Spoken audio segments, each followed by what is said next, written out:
30 मार्च 2024 की आधी रात लॉस एंजल्स के सैन फर्नांडो वैली इलाके में एक शांत सी इंडस्ट्रियल सड़क है, रॉक्सफोर्ड स्ट्रीट। यहां रात को कोई नहीं आता, कोई दुकान नहीं, कोई रोशनी नहीं, बस बड़े बड़े गोदाम और खाली सड़कें। इन्हीं गोदामों के बीच एक इमारत खड़ी है जो बाहर से बिल्कुल साधारण दिखती है। कोई बड़ा बोर्ड नहीं, कोई चमकदार साइन नहीं, लेकिन इस इमारत के अंदर उस रात करोड़ों डॉलर की नकदी रखी थी। यह इमारत गार्डा वर्ल्ड की थी, एक कैनेडियन सिक्योरिटी कंपनी। यह कंपनी पूरे दक्षिणी कैलिफोर्निया के बैंकों और बड़े कारोबारों की नकदी यहां स्टोर करके रखती थी। आर्मर्ड ट्रक रोज पैसे लाते, वॉल्ट में जमा होते और फिर जरूरत पड़ने पर वापस भेजे जाते।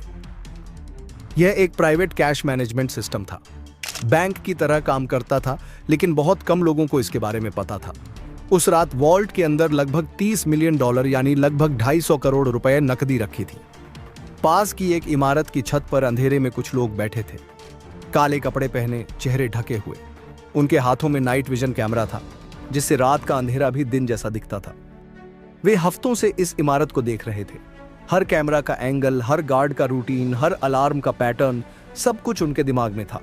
यह कोई अचानक की गई डकैती नहीं थी, यह महीनों की प्लानिंग थी। गार्डा वर्ल्ड की यह फैसिलिटी सिल्मार इलाके में थी, डाउनटाउन लॉस एंजल्स से करीब 20 मील दूर। इस इलाके में ज्यादातर फैक्ट्रियां और वेयर हाउस हैं। रात को यहां बहुत कम ट्रैफिक होता है और यही बात इन लोगों के काम आने वाली थी। टीम का लीडर अपनी टीम को आखिरी बार इंस्ट्रक्शन दे रहा था। हर इंसान को पता था उसे क्या करना है, किसे छत काटनी है, किसे नीचे उतरना है, किसे पैसे उठाने हैं, किसे बाहर नजर रखनी है। प्लान एकदम तय था। 31 मार्च की सुबह, ईस्टर संडे, रात के अंधेरे और सुबह की रोशनी के बीच का वह वक्त जब दुनिया सबसे ज्यादा सोती है। LAPD के ऑफिसर अपनी गश्त पर थे, लेकिन यह ईस्टर का दिन था। ज्यादातर लोग घर पर थे, शहर में सन्नाटा था। यही वह लम्हा था जिसका इंतजार था। सुबह के करीब 3 बजे का समय था। टीम का पहला आदमी आगे बढ़ा। उसके हाथ में एक इंडस्ट्रियल प्लाज्मा टॉर्च था, वही टॉर्च जो कंस्ट्रक्शन साइट पर मोटे से मोटे स्टील को काटने के लिए इस्तेमाल होती है। उसने टॉर्च जलाई और नीली सफेद रोशनी की एक पतली लकीर अंधेरे को चीरने लगी। छत पर काम शुरू हुआ। टॉर्च की नोक जहां भी लगती, धातु पहले लाल होती, फिर सफेद और फिर पिघलने लगती। चिंगारियां नीचे गिरती रहीं, लेकिन इन लोगों ने पहले से ही नीचे फोम की मोटी गद्दी बिछा रखी थी ताकि कटा हुआ हिस्सा गिरे तो आवाज न हो। कटाई बहुत सावधानी से हो रही थी, न बहुत बड़ा छेद, न बहुत छोटा, बस इतना कि एक इंसान आराम से नीचे उतर सके।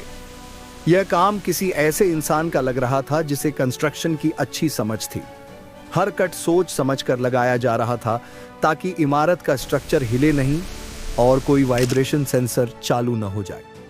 पास की एक इमारत में रहने वाली एक महिला ने बाद में पुलिस को बताया कि उसने उस रात करीब 2 घंटे तक एक मशीन जैसी आवाज सुनी थी, लेकिन उसने सोचा कि शायद कोई कंस्ट्रक्शन का काम चल रहा होगा, इसलिए उसने कोई कॉल नहीं किया। यही उस रात की एक छोटी सी गलती थी, लेकिन यह गलती चोरों की नहीं, किस्मत की थी। छत का एक हिस्सा अंदर की तरफ झुका और धीरे से फोम पर टिक गया। रास्ता तैयार हो चुका था। एक एक करके टीम के लोग रस्सियों के सहारे अंदर उतरे। नीचे गार्डा वर्ल्ड का बड़ा वेयर हाउस था, अंधेरे में डूबा हुआ और पूरी तरह खामोश। नाइट विजन गॉगल्स की हरी रोशनी में वह जगह किसी दूसरी दुनिया जैसी लग रही थी। हर तरफ पैलेट्स पर नकदी के बंडल रखे थे, प्लास्टिक में लिपटे हुए।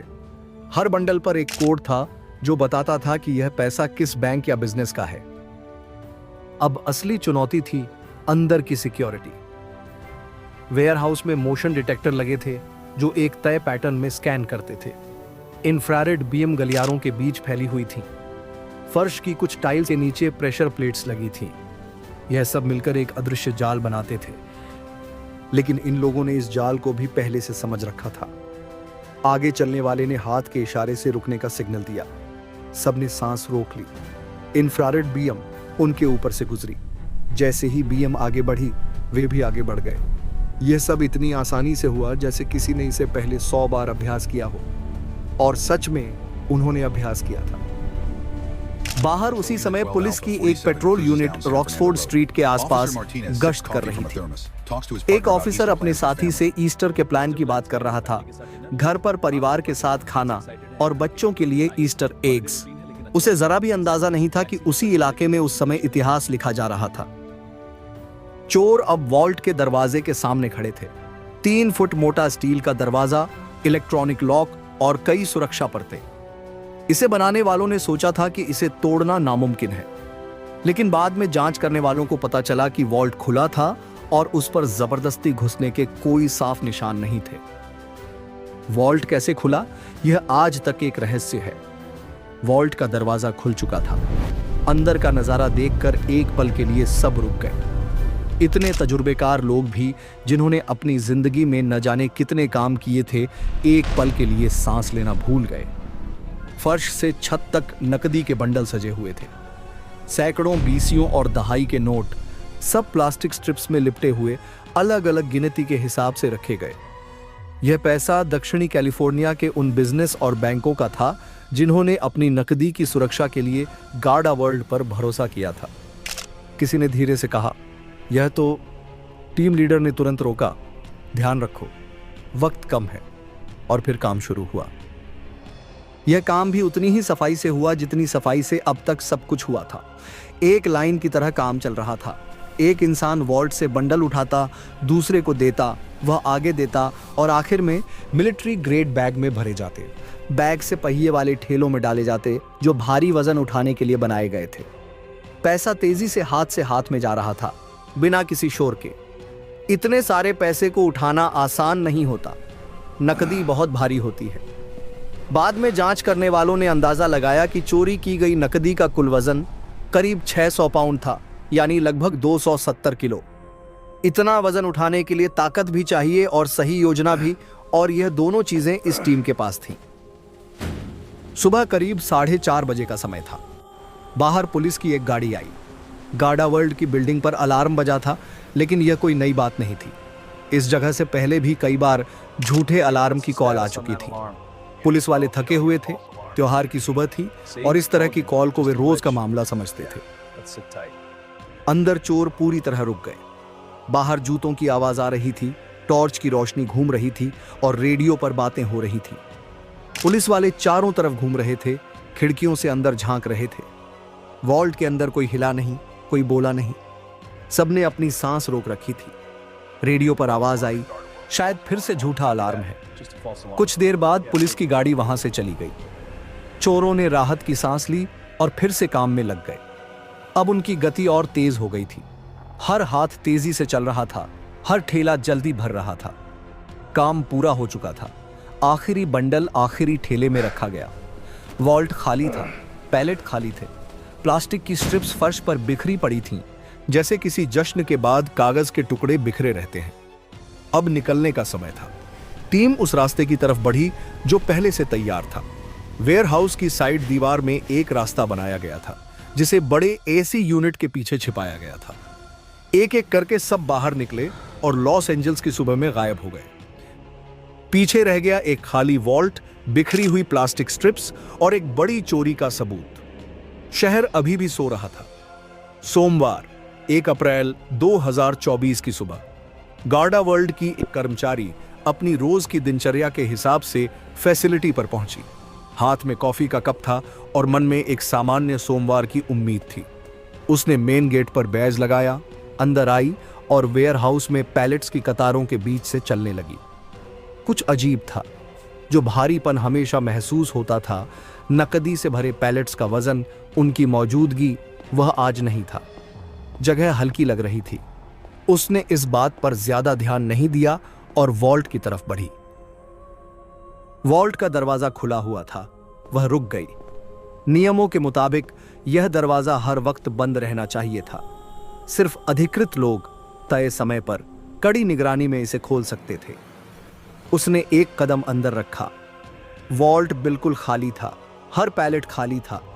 प्लास्टिक की स्ट्रिप्स फर्श पर बिखरी पड़ी थीं। वह जगह जहां कल तक करोड़ों डॉलर की नकदी रखी थी, आज वहां कुछ भी नहीं था। उसके हाथ से कॉफी का कप छूट गया, कंक्रीट के फर्श पर गिरा और टूट गया। उसकी चीख उस खाली वॉल्ट में गूंजी और उसी के साथ शुरू हुआ एक बड़े जांच का सिलसिला। कुछ ही मिनटों में LAPD और FBI दोनों वहां पहुंच गए। क्राइम सीन टेक्नीशियन ने हर सतह को स्कैन किया, हर उंगली के निशान की तलाश हुई। ड्रोन से पूरी फैसिलिटी का नक्शा बनाया गया। जांच करने वाले छत पर गए, वहां एक साफ गोल छेद था, बिल्कुल सर्जिकल तरीके से काटा हुआ। साइड वॉल पर भी घुसने के निशान मिले, लेकिन वॉल्ट पर जबरदस्ती घुसने के कोई साफ निशान नहीं थे। वॉल्ट कैसे खुला, यह सवाल जांच करने वालों को आज तक परेशान करता है। FBI के retired special agent Robert Clark ने मीडिया को बताया कि ऐसे मामलों में सबसे पहले यह देखा जाता है कि फैसिलिटी तक किसकी पहुंच थी, किसे शेड्यूल पता था और किसे मालूम था कि उस रात वॉल्ट में इतना पैसा रखा है। यही बात सबसे ज्यादा जरूरी थी। गार्डा वर्ल्ड जैसी जगह में इतनी बड़ी रकम होना और किसी बाहरी इंसान को उसके बारे में पता होना आसान नहीं था। सिक्योरिटी इंडस्ट्री के जानकार जिम मैकडॉनेल, जो LA काउंटी के पूर्व शेरिफ भी रह चुके थे, उन्होंने साफ कहा कि जो भी यह सुनता है उसका पहला ख्याल यही आता है कि यह अंदर का काम था। और जैसे जैसे जांच आगे बढ़ी, यह शक और गहरा होता गया। जांच करने वालों ने गार्डा वर्ल्ड के कर्मचारियों से पूछताछ शुरू की। जो बातें सामने आईं वे चौंकाने वाली थीं, लेकिन सिर्फ उनके लिए जिन्हें इस कंपनी के बारे में पहले से ज्यादा जानकारी नहीं थी। गार्डा वर्ल्ड का एक पूर्व ब्रांच मैनेजर ब्रायन न्यूवेल था। उसने बताया कि एक बार उसके सुपरवाइजर ने उसे आदेश दिया था कि वह अपनी कनेक्टिकट ब्रांच में रखे सारे सिक्के मैसाचुसेट्स की ब्रांच में भेज दे। वजह यह थी कि बैंक ऑफ अमेरिका का ऑडिट आने वाला था और उस ब्रांच में पैसे कम पड़ रहे थे। बाद में उसे पता चला कि वह अकेला नहीं था। कई ब्रांच मैनेजर को यही आदेश मिला था कि एक की कमी दूसरे से पूरी करो। और यह सिलसिला कब से चल रहा था? 2014 से। उस साल कंपनी के अपने अधिकारियों को पता चला था कि पूरी कंपनी में करीब $9 मिलियन गायब है, लेकिन उसे ठीक करने की जगह उसे छिपाने का रास्ता चुना गया। यानी जिस कंपनी पर लोगों ने अपना पैसा सुरक्षित रखने का भरोसा किया था, वही कंपनी सालों से अपने अंदर की गड़बड़ी को दबाती आ रही थी। यह एक ऐसी नींव थी जिस पर किसी बड़े अपराध के लिए जमीन पहले से तैयार थी। जांच का दायरा बढ़ रहा था। FBI ने एक स्पेशल टास्क फोर्स बनाई जिसमें फाइनेंशियल क्राइम, इलेक्ट्रॉनिक सर्विलांस और बिहेवियर एनालिसिस के एक्सपर्ट शामिल थे। हजारों घंटों की CCTV फुटेज देखी गई। आसपास के बिजनेस से कैमरा रिकॉर्डिंग मांगी गई। चोरी से पहले और बाद के घंटों में इलाके में आने जाने वाली हर गाड़ी को ट्रैक करने की कोशिश हुई। कुछ काली SUV गाड़ियां थीं जो कैमरों की नजर से बचती हुई अचानक दिखती थीं और फिर गायब हो जाती थीं। उनकी पोजीशन इतनी सटीक थी कि यह महज इत्तेफाक नहीं लग रहा था, लेकिन नंबर प्लेट हर बार अलग थी। डिजिटल फॉरेंसिक ने एक और अहम बात सामने लाई। चोरी वाली रात फैसिलिटी के आसपास इलेक्ट्रॉनिक इंटरफेरेंस हुआ था। वाईफाई सिग्नल जाम किए गए थे। सेल्यूलर नेटवर्क में गड़बड़ी थी। यानी जिन्होंने यह काम किया था उनके पास सिर्फ फिजिकल टूल नहीं थे, बल्कि military grade electronic warfare equipment भी था। यह सुनकर जांच करने वाले एक पल के लिए रुक गए। नकदी चुराने के लिए इस स्तर की टेक्नोलॉजी पहले कभी नहीं देखी गई थी।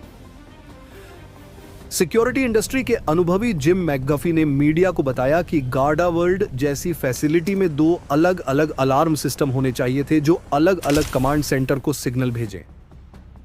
वॉल्ट पर सिस्मिक मोशन डिटेक्टर होना चाहिए था। छत पर मोशन सेंसिंग कैमरे होने चाहिए थे जो किसी के आते ही तुरंत अलर्ट दें। और यह सब हर महीने टेस्ट होना चाहिए था। क्या यह सब मौजूद था और क्या यह सही से काम कर रहा था? इन सवालों के जवाब कंपनी ने कभी खुले तौर पर नहीं दिए। लेकिन असली सवाल यह था कि इस कंपनी की हालत इतनी कमजोर क्यों थी? गार्डा वर्ल्ड कुछ साल पहले तक एक मिड साइज कंपनी थी। फिर उसने एक के बाद एक दूसरी कंपनियों को खरीदना शुरू किया। बहुत कम समय में यह बहुत बड़ी हो गई। जिम मैकगफी ने कहा कि जब कोई कंपनी इतनी तेजी से बढ़ती है तो सिक्योरिटी और कस्टमर दोनों तरफ दिक्कतें आने लगती हैं। तेजी से बढ़ने के चक्कर में कर्मचारियों से ज्यादा काम लिया गया, तनख्वाह कम रखी गई, सिक्योरिटी नियमों पर ध्यान कम हुआ और यह सब मिलकर एक ऐसी स्थिति बनाते हैं जो किसी भी बड़े अपराध के लिए सही मौका देती है। गार्डा वर्ल्ड के साथ यह पहली बार नहीं हुआ था। 2012 में फ्लोरिडा के रिविएरा बीच में इसकी एक फैसिलिटी को निशाना बनाया गया था और उस मामले में कंपनी के अपने लोगों का हाथ था। 2022 में कैलिफोर्निया के सैन लैंड्रो में फिर ऐसा ही हुआ। एक बार फिर अंदर का कनेक्शन सामने आया और अब 2024 में सिलमार। यह पैटर्न देखकर जांच करने वालों को यकीन हो रहा था कि इस बार भी अंदर से मदद जरूर मिली है। बाहर का कोई इंसान इतनी बारीकी नहीं जान सकता। वॉल्ट का शेड्यूल, उस रात कितना पैसा होगा, सिक्योरिटी का पूरा पैटर्न, कौन सा अलार्म कब बजेगा, यह जानकारी सिर्फ अंदर के किसी इंसान के पास हो सकती थी। लेकिन उस इंसान को ढूंढना आसान नहीं था। गार्डा वर्ल्ड में हजारों कर्मचारी थे। हर उस व्यक्ति से पूछताछ हुई जिसकी फैसिलिटी तक किसी भी तरह की पहुंच थी। पॉलीग्राफ टेस्ट हुए, फाइनेंशियल रिकॉर्ड देखे गए, किसके बैंक खाते में अचानक पैसे आए, किसने महंगी गाड़ी खरीदी, किसकी जिंदगी अचानक बदल गई। जांच हर दिशा में फैल रही थी, लेकिन चोर अभी भी गायब थे। चोरी का सबसे मुश्किल हिस्सा अब शुरू हो रहा था। $30 मिलियन की नकदी चुराना एक बात थी, लेकिन उसे खर्च करना उससे भी बड़ी चुनौती थी। नकदी के बंडल अब लॉस एंजल्स में अलग अलग सेफ हाउस में रखे थे। हर सेफ हाउस में मशीनें थीं जो नोटों को तेजी से गिन सकती थीं। टीम के हर सदस्य का हिस्सा अलग हो चुका था, लेकिन पैसा रखना और पैसा इस्तेमाल करना दो बिल्कुल अलग बातें हैं। $30 मिलियन की चोरी की हुई नकदी एक बहुत बड़ी समस्या थी। अमेरिका में अगर कोई एक बार में $10,000 से ज्यादा नकद जमा करे तो बैंक को सरकार को रिपोर्ट करना पड़ता है। यानी इतनी बड़ी रकम को सीधे बैंक में नहीं डाला जा सकता था, इसे लॉन्डर करना पड़ता, यानी ऐसे रास्ते से गुजारना पड़ता जिससे यह साफ पैसा लगे। और इसके लिए भी एक पूरा सिस्टम था। लॉस एंजल्स में रियल एस्टेट का बाजार हमेशा गर्म रहता है। नकद में प्रॉपर्टी खरीदना यहां कोई अजीब बात नहीं है।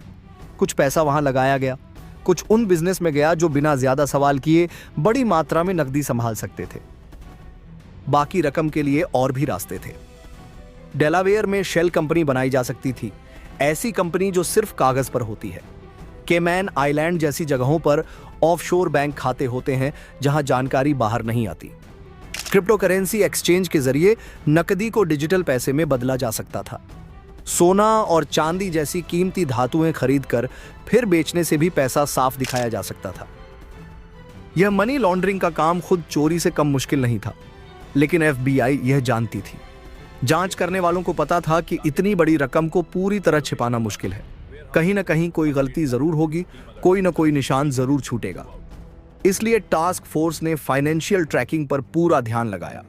हर संदिग्ध रियल एस्टेट सौदे को देखा गया, हर नई शेल कंपनी की जांच हुई, क्रिप्टो वॉलेट पर नजर रखी गई। जिन लोगों ने अचानक बड़ी मात्रा में सोना चांदी खरीदा, उनसे पूछताछ हुई। जांच कई राज्यों में फैल गई। इसी दौरान गिरोह के सदस्य अलग अलग होने लगे। जब लोग अपना हिस्सा लेकर अलग होते हैं तो धीरे धीरे डर शुरू होता है। हर कोई सोचता है कहीं कोई दूसरा बोल न दे, कहीं कोई FBI से सौदा न कर ले। कुछ लोग ऐसे देशों में चले गए जहां बैंकिंग गोपनीयता के कानून मजबूत हैं और प्रत्यर्पण के नियम कमजोर हैं। कुछ लोग नकद वाली दुनिया में गायब हो गए, जहां कोई डिजिटल रिकॉर्ड नहीं होता और कोई निशान नहीं छूटता। लेकिन $30 मिलियन अपने आप में एक बोझ होता है। इतना पैसा ध्यान खींचता है। कोई अचानक बहुत महंगी गाड़ी खरीद लेता है, कोई ऐसी जिंदगी जीने लगता है जो उसकी आमदनी से मेल नहीं खाती। कोई गलत इंसान पर भरोसा कर लेता है और वही इंसान FBI का मुखबिर निकलता है। यह लालच और डर का खेल है जो हर बड़े आपराधिक गिरोह को अंदर से तोड़ देता है। 1997 में लॉस एंजल्स में ही डनबार आर्मर्ड की फैसिलिटी लूटी गई थी।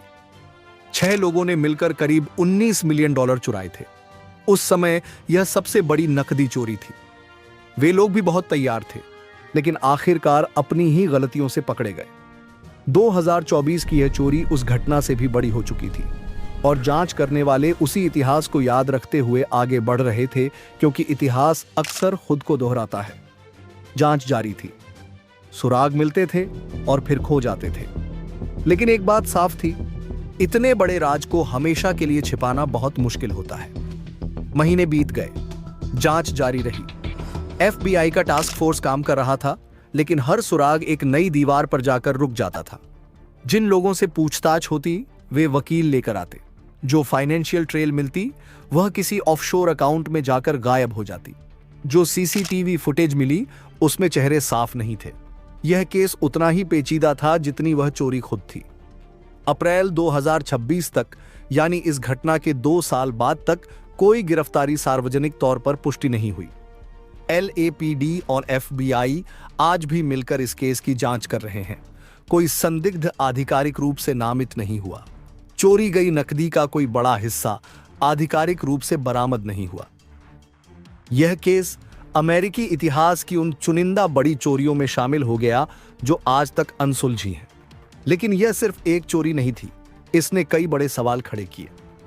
पहला सवाल यह था कि गार्डा वर्ल्ड जैसी कंपनी पर इतने बड़े स्तर पर भरोसा क्यों किया जा रहा था। दक्षिणी कैलिफोर्निया के सैकड़ों बिजनेस और बैंकों ने अपनी नकदी यहां रखी थी, लेकिन जिस कंपनी पर यह भरोसा था वह खुद 2014 से अपनी अंदर की गड़बड़ियों को छिपा रही थी।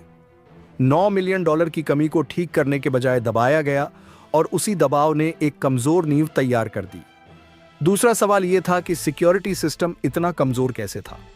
इंडस्ट्री के एक्सपर्ट जिम मैगफी ने कहा कि इस स्तर की फैसिलिटी में जो सुरक्षा होनी चाहिए थी, जैसे 2 अलग अलार्म सिस्टम, सिस्मिक डिटेक्टर और हर महीने टेस्टिंग, वह या तो मौजूद नहीं थी या ठीक से काम नहीं कर रही थी। तेजी से बढ़ने के चक्कर में कंपनी ने शॉर्टकट लिए और उसकी कीमत दूसरों ने चुकाई। तीसरा और सबसे बड़ा सवाल था कि अंदर का आदमी कौन था। हर एक्सपर्ट की राय यही थी कि बाहर का कोई इंसान इतनी गहराई से योजना नहीं बना सकता। वॉल्ट का शेड्यूल, उस रात की सही रकम, सिक्योरिटी का पैटर्न, यह सब जानकारी किसी अंदर के व्यक्ति के बिना संभव नहीं थी।